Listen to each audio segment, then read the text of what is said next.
All right, hello everybody. Today I have Zodiac.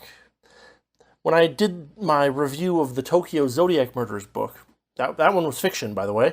This one is actually, as I mentioned last week in last week's video, this one's actually a true crime video, or not video, book.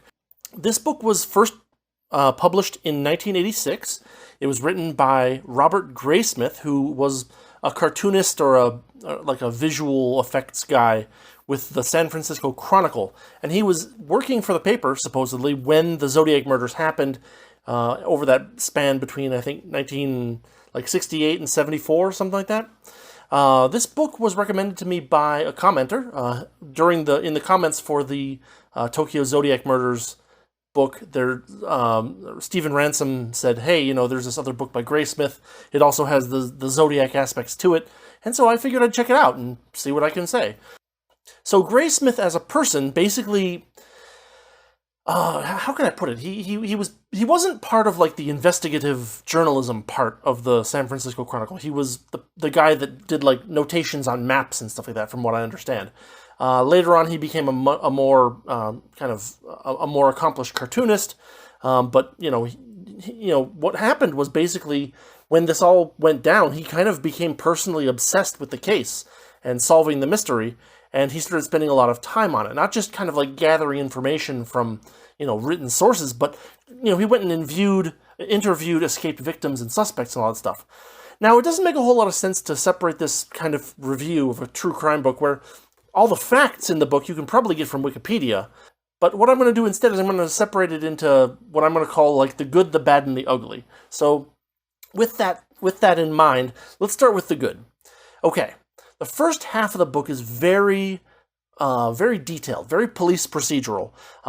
We get names and dates and timelines. We get the stories of the 5 known, authentic, so to speak, victims, and we get, a reconstruction of their last days. And based on, it seems to be based on like eyewitness reports. It's pretty reasonable. There's nothing too crazy going on there. The narrative style is kind of there, and you can definitely tell that there's definitely a narrative being. Graysmith is writing it as if it is a piece of fiction that he knows what the pieces are that go into it. Right? It's not. It's got a lot of police procedural aspects to it, like what happened, who saw what where, and stuff like that. But at the same time, it's also kind of woven into a story. So it's fairly well written. It's reasonable. It doesn't feel like he's necessarily gilding the lily. It's tense and frantic where it needs to be, and obviously, since we're talking about a serial killer, there are going to be tense and scary and frantic parts. The descriptions of the attacks are fairly vivid and visceral, and those are based on where they are given details. Those are also appear to be based on eyewitness accounts for the most part. There were actually people that escaped attacks by the guy who later claimed to be the Zodiac, or was claiming to be the Zodiac, right? And so, we have a fairly blood-curdling narrative of one of the attacks where a guy and his girlfriend basically go out to have a picnic, and a guy walks up, and the whole thing is very bizarre. Like the whole conversation that they have with the guy who would turn out to be the Zodiac, ? And there's always going to be a little bit of question mark in everything in one of these books because, there were a lot of copycats and there was a lot of questioning as to whether the Zodiac was actually killing the people that he claimed that he was killing, kind of thing. There's evidence for that as well. It's tied together in a fairly good way, especially in the first half of the book, where Graysmith is mostly talking about the stuff that happened before he really became, obsessed with the case. He's basically giving information that he got from police officers, from victims, etc., etc., etc. Victims next of kin who, oh yeah, she was going out to do this and she said she'd be back, that kind of stuff. We get all kinds of weird stuff too. That one particular thing where the guy and his girlfriend go out for a picnic and the Zodiac stalks up on them is pretty gruesome and scary and like at the same time it's hard to tell whether it would have been easy to do something better than what the 2 victims tried to do. There's a lot of good stuff like that. It's the tone and the style are careful, and investigative when that's appropriate. A little bit more storytelling when we're talking about, oh, yeah, this is what led up to the point where she was here and got killed by the Zodiac kind of thing. And, one of the things that comes up that was in my mind as I was reading this first half of the book is, man, it is hard to believe that this Zodiac was never caught when there are so many different eyewitnesses of like cars and, all that needed to happen was like one person to read a license plate and remember it, right? And that would have been it. That's crazy. We get cars, we get license plates. We even get some hints that like a guy who might be the Zodiac is like hanging around outside someone's house. There's phone calls and stuff like that. I mean, like, the Zodiac himself sent several letters and made several phone calls to various people in California at the time. And, it's amazing that none of those resulted in him being caught. Like, there was supposedly one point where he was calling the police from a payphone, and basically someone walked by the payphone while he was talking. And all you would need to do is find that one guy who saw the guy at the payphone who then scurried away, and that would be a really good clue, but, they never found the guy or something. I don't know. Another element of this book that's really interesting is the ups and downs of the careers of the people on the case. Two in particular that Graysmith focuses on a lot are Dave Toschi, and his name is spelled Toschi, but Graysmith gives you a pronunciation guide for it, because I would have said like Toshi or something, but apparently it's Toschi, and Bill Armstrong. And they are shown as involved and attentive and really interested in getting the case solved. We even get some good discussion of a few like hoaxes and false leads that occurred during the span that the Zodiac was operating. We have a TV show hoax, which was really interesting, where someone claiming to be the Zodiac asked a lawyer to show up on a particular television show at a particular time on a particular day, and that he would call in. And, it turns out, there was this whole back and forth. It happened on live television, and, basically the result turned out that the person who was making these calls wasn't the Zodiac, but was someone who was in a mental hospital and was trying to basically do something. I don't know. We also get some attempts because there are only 5 confirmed like deaths from the Zodiac, but the Zodiac kept basically saying a number that was higher and higher and higher as he sent more letters. The number that he said got all the way up to like in the 30s or 40s, right? And so one of the things that Graysmith does in the second half of the book is he tries to make some connections with possible unsolved murders. The Zodiac apparently said, oh, I'm going to make it start looking like accidents when I kill people, kind of stuff like that. And so Graysmith does a fairly decent look at a bunch of unsolved, and kind of, some of them are Zodiac-like, some of them less so. A bunch of unsolved murders that happened in the area over the next few years.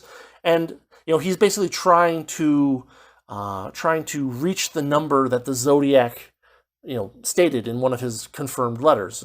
So it's like, we don't know, but maybe kind of thing. So we get a lot of details on a lot of different people, and that's kind of interesting. And it's not clear whether any of those people had anything to do with the Zodiac at all, right? So, that's an open question.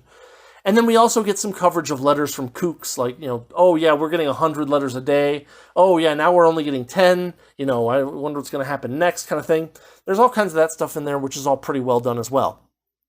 Another great thing about this book is that Graysmith presents a lot of photographs or reproductions of original evidence. We get to see pictures of the letters, we get to see pictures of the ciphers, we get to see, all kinds of different stuff like that.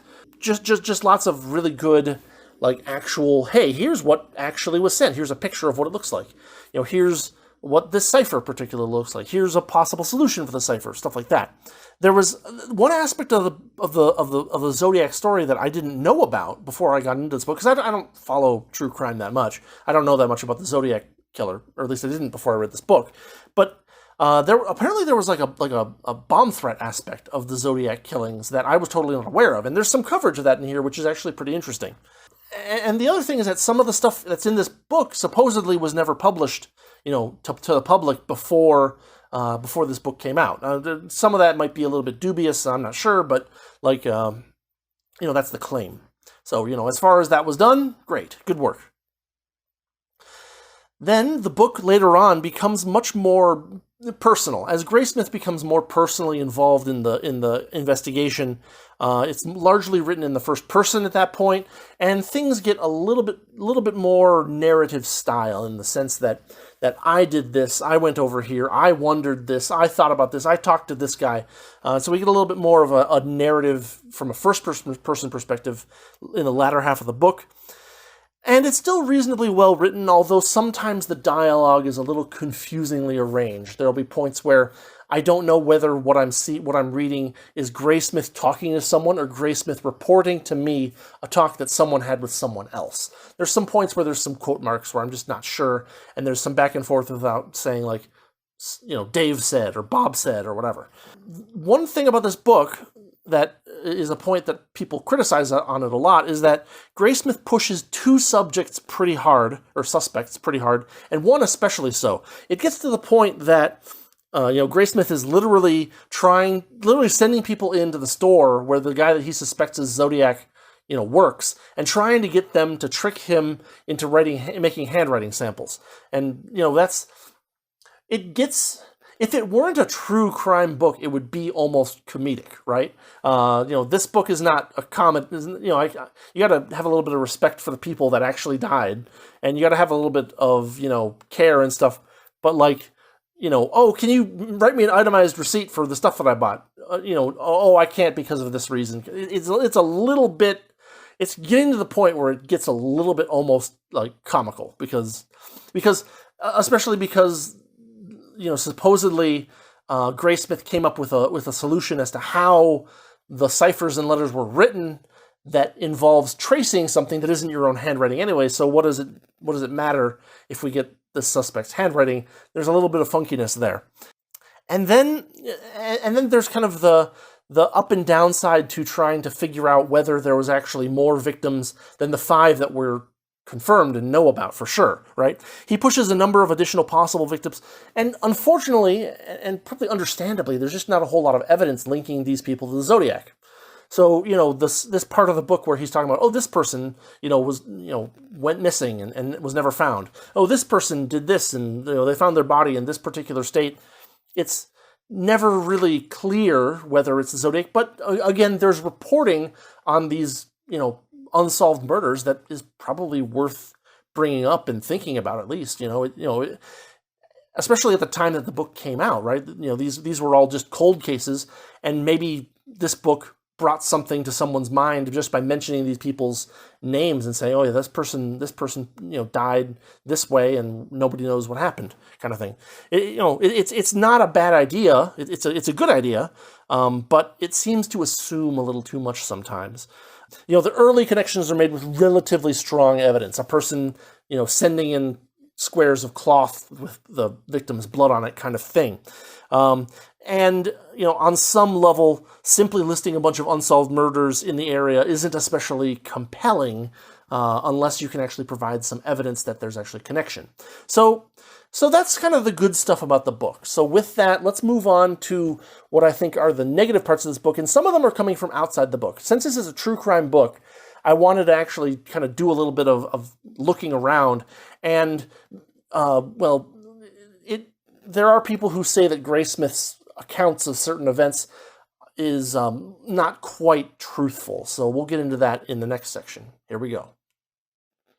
All right, so what are the bad parts about this book? What are the parts that and I'm not just talking about from an investigative perspective, I'm also talking about writing.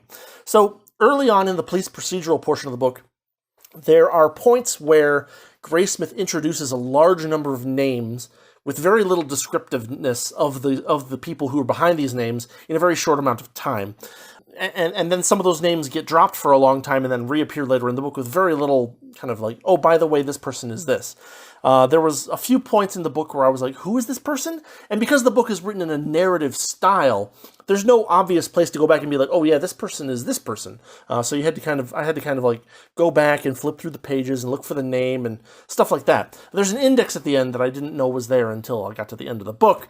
So, it didn't help me until afterwards. It made it a little bit easier to kind of get through for writing the notes for the review, but wasn't so helpful, a third of the way into the book when someone's name is mentioned who I haven't heard of for 15 or 20 pages, and I'm not sure whether it's 15 or 20.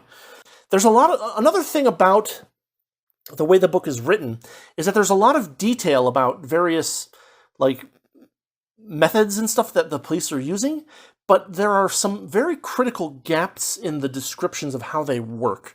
I'll give you a couple of examples. The first one would be that he spends a bunch of time talking about latent prints, but his description of latent prints doesn't make a whole lot of, doesn't clarify very well about what latent prints are and why they're important. I'll see if I can find, we're going to use the index. Latent prints, page 90.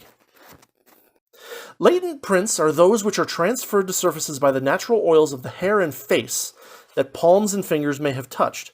The perspiration from the hands is not lubricative enough to leave impressions. Unless a person has handled grease or dirt, these prints are invisible and must be developed by dusting the surface with a gray or black powder. Once a print is visible, it can be lifted by transparent tape and applied to a 3x5 inch card with a contrasting background. Now, there's a lot of detail there, right? But here's the thing, is that the mention of hair and face early on confused me, because I'm if I touch a piece of my hair, there's not going to be a print there because the hair is going to move around, right? So he kind of wrote it in a way that was not deliberately, but was unintentionally confusing, and then he doesn't contrast it from what are called, I believe, patent prints. And a patent print is where you got, say, for instance, you got blood on your finger and you touch a thing, right? Your fingerprint will be there in blood on that thing, right? It'd be good to have that contrast there so that we understand that the patent prints are easier to see, right? And that's what we call those. And then the latent prints are the ones that you can't see, but he doesn't clearly, basically latent prints are what you think of when people talk about dusting for prints. And it would have been really helpful if there was a little bit more connective tissue there to help explain why latent prints in particular are important, and to say, these are different from patent prints where there's a material on the hand that makes the print. This is stuff where you have to kind of use a chemical. There's another point later on where he talks about a chemical called ninhydrin, and he talks about, again, it's introduced in a very detailed way. Oh, you put this on the letter and it turns it purple, and it messes up the ink on the letter, but it turns it purple. And he doesn't say explicitly that, oh yes, it's not just that it turns the paper purple, it's that it helps to lift fingerprints off of the paper by making them distinguishable to points where there's not fingerprints on the paper. So it's another latent print thing, but he doesn't mention it when he's talking about ninhydrin. These descriptions are detailed, which is great, but they're also a little clumsy, and they are missing some details that help to make it make sense to the reader. It's like it's telling you something without telling you something.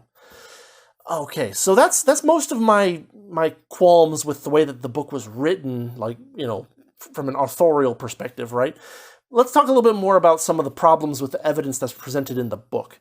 First off, Graysmith puts a lot of weight into a very purely Freudian analysis of the motives of the Zodiac, which I think is not that well justified by it might be justified, but I don't think that he justifies it well enough, right? It might be that the case can be made. I don't think he makes that case very effectively. It's if we assume that all serial killers are one of two types, then the Zodiac is the second type.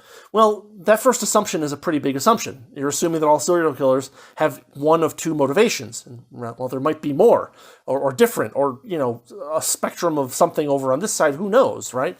And so, it's treated as a certainty that this was the motive, whereas the evidence of such is largely circumstantial, I'll put it that way. And then the other thing is that other writers actually talk about this book having a lot of wrong facts in it.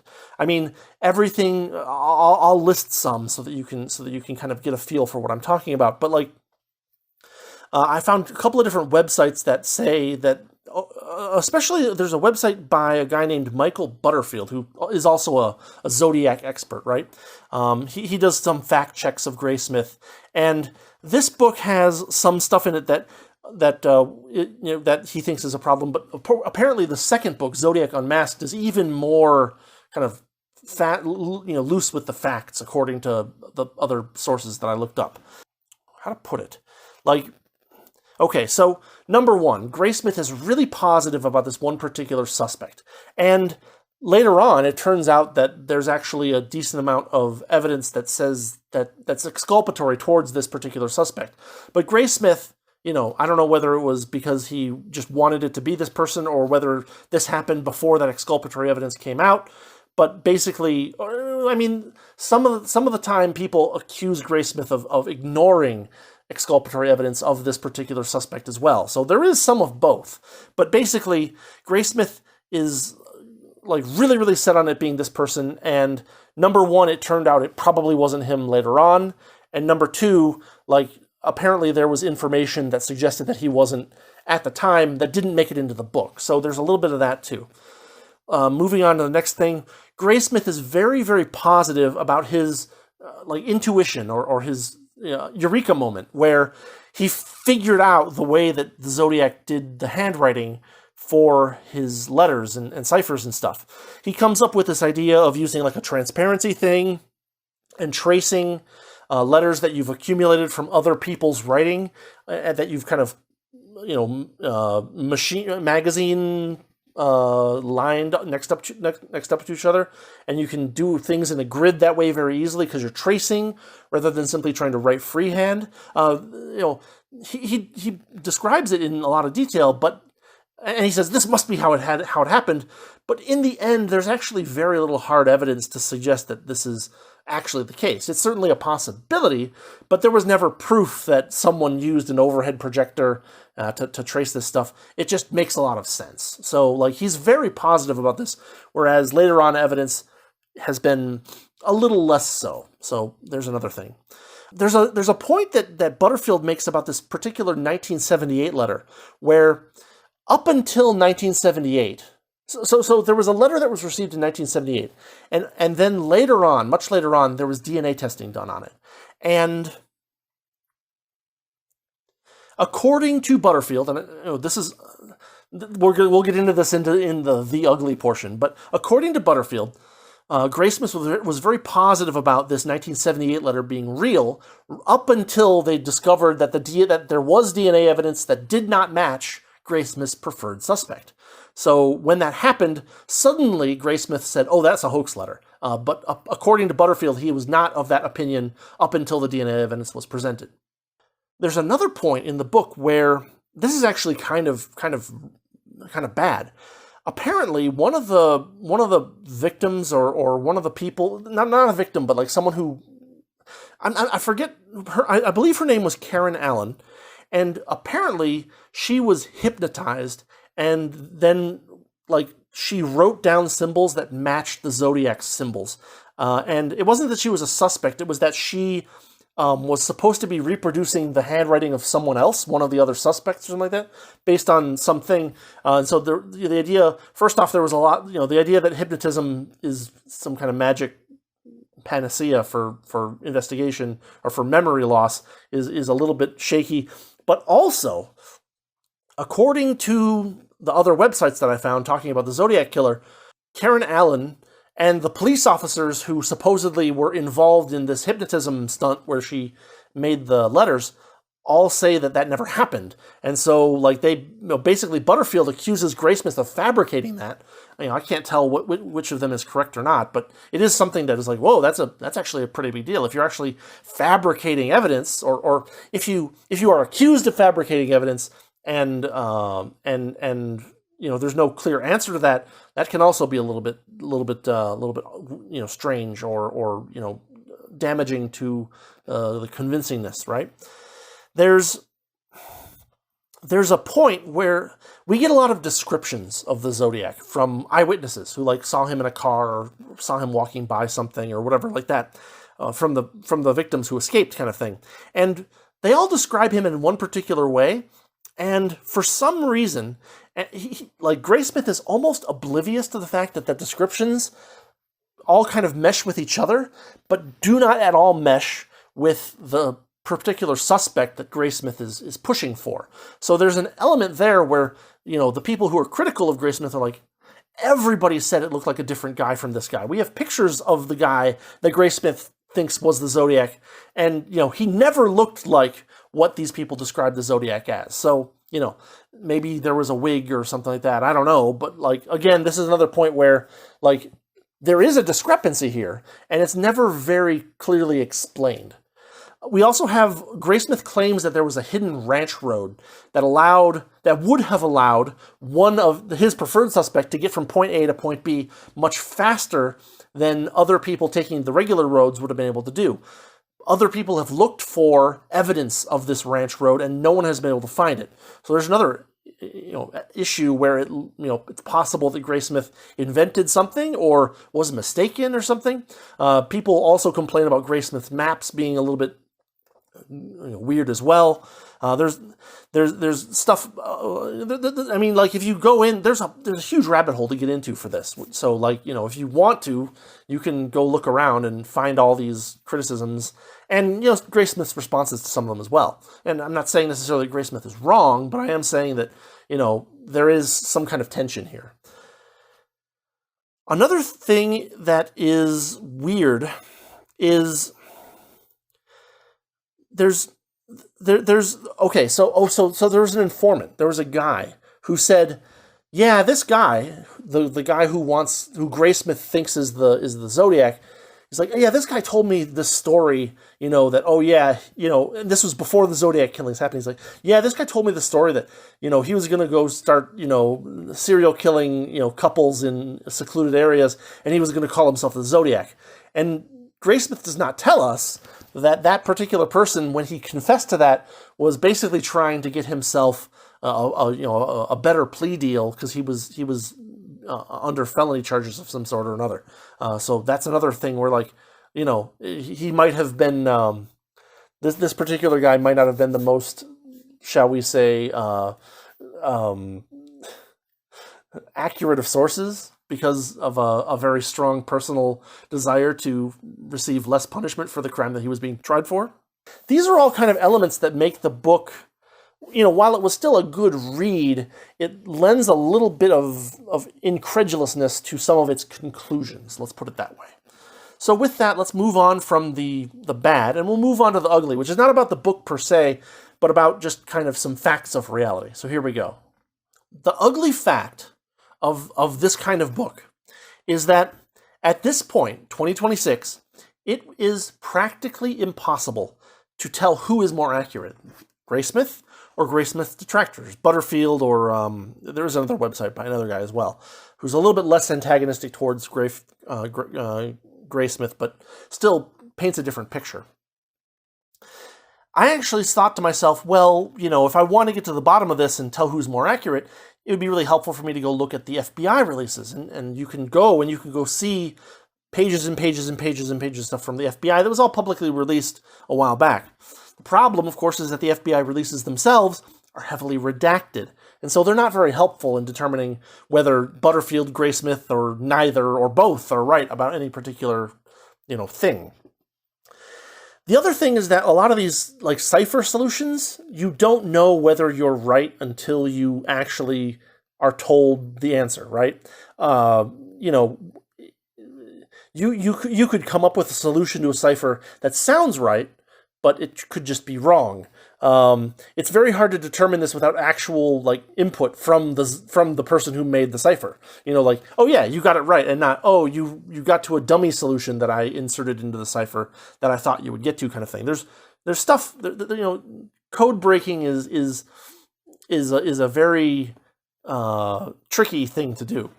The other way you could do it is you could have multiple different ciphers that use the same rules, and then then the same rules for decoding work on both ciphers. But for the most part, there was an early set of ciphers of 3 ciphers that went together that you could work with those as one thing. But there's another thing that tells you what order they're in. So that's not particularly helpful. There was another cipher later that seems to have been decoded with a different method. But we only have the one particular document. And so it's hard to tell whether the answer that any person particularly gets is the right answer. In fact, Graysmith says, I decoded the cipher, but one of Butterfield's criticisms of Graysmith is that, like, the FBI basically said, no, he didn't. And then later on, in 2020, there was another group that supposedly decoded the cipher as well, with a different solution from what Graysmith gives in the book. Neither solution, for instance, provides a name. The Zodiac wrote one of the ciphers and said, "Oh, if you decode this, you'll have my name." But apparently there was no actual point where they arrived at a name and were confirmed that the name was correct by decoding any of these ciphers. And so it's very hard to tell whether any particular solution is correct. That includes the 2020 solution because if all you have is the Rosetta Stone, maybe you can come up with something that the Rosetta Stone says, but you don't know for sure that that'll be useful in something else, right? If the Rosetta Stone was good at translating stuff that's been completely destroyed, some civilization where all of their writings were totally destroyed, you don't really know for sure. You can make some good guesses and you can make some reasonable conjectures, but you're never really sure. And since the Zodiac was never caught, we're never going to really know for sure whether the solutions that people got were correct, whether they were close, whether they had some mistakes here and there. Who knows? And the ugly fact of a book like this about a true crime of a guy that was never caught is that the odds are at this point that no clear 100% solution will ever be found. There's a group right now that believes that they have DNA evidence, or that they have the opportunity to get DNA evidence to connect a totally different guy, not even mentioned in Graysmith's work as the Zodiac killer. But like at the same time, if we're dealing with 40 or 60-year-old DNA samples, it's hard to know how those error bars change over time. It's not, I don't believe it's true that they don't expand at all, the error bars, I mean. And so at this point, even if we had DNA evidence, who knows how well it was handled, who knows how many matches, how many people out of 100 or out of 10,000 or out of 100,000 will match to that particular sample. People have a lot of the same DNA by definition. So that's kind of the ugly fact, is that, there's books like this, there's other people who have written a lot about the case, and the fact of the matter is that because all of the potential suspects are basically dead, we're probably never going to know for sure. Unless someone left something in his basement that says, yep, it was me, we'll probably never know. And so books like this are interesting because they provide a particular perspective, but unfortunately, they're never really going to have that satisfying conclusion that like a fictional whodunit where there's a solution at the end has. So I'd say that's pretty much what I want to say about the ugly, so to speak. And the ugly isn't about the book; it's about just the fact that we're probably never going to know for sure whether Graysmith's conjectures here were right or wrong. At least, never 100%. Maybe we'll learn something later on, but it looks like some of the things he said were wrong, and some of them maybe even were malfeasance of one sort or another. So with that, let's move on to the conclusion. We will close this thing up. Okay, in conclusion, now you can see why I started with the good, because I spent a decent amount of time on the bad and the ugly, but the question worth asking is, was this an interesting book? The answer is absolutely yes. It was pretty good to just sit down and just go through and kind of read all the different stuff. It's written in a fairly understandable narrative style. There are a few issues with throwing too many names at you at once sometimes, but most of that stuff gets ironed out. And if I had known about the index at the end of the book, because the index isn't actually at the very end of the book. Like, the very end of the book is this weird thing that was written later about the movie that came out in 1997. The index is actually hidden a little further in. And so, I looked at the last few pages and saw text and thought, oh, it's just, text all the way to the end. And no, there's an index, so whatever. Did this book give me a lot of information that I didn't know about? Yes, I'm not a true crime guy in general. I don't really follow this stuff that deeply or with that much attention. I've heard a little bit here and there, and I see maybe a short video about something where someone's like, "Oh, this thing was discovered," or "Why so and so definitely isn't the Zodiac," right? Nothing too detailed.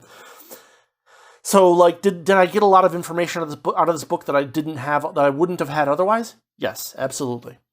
Was it well written? Generally, yes. Yeah, I would say, the first half of the book is a little bit police procedural, but it's very well done. The second half of the book is more narrative-esque, and but it's still pretty well done, with the exceptions of a couple of bits of dialogue that are unclear.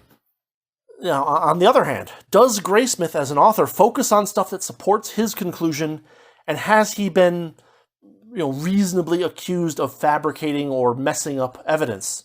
Or like providing a biased interpretation of certain evidence? Also, yes.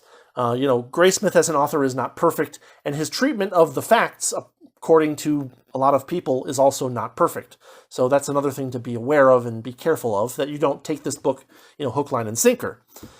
And so, while it was a fun read, while it was an enjoyable read, if you're going to read it, I would probably recommend that you think of it more as based on a true story rather than a perfect, unbiased examination of true crime evidence. You will, and again, since I'm not able to, adjudicate the claims between Graysmith and Butterfield and other guy and this guy, I don't know whether they're just wrong and they're just, trying to steal Graysmith's thunder or not. They could be, I guess.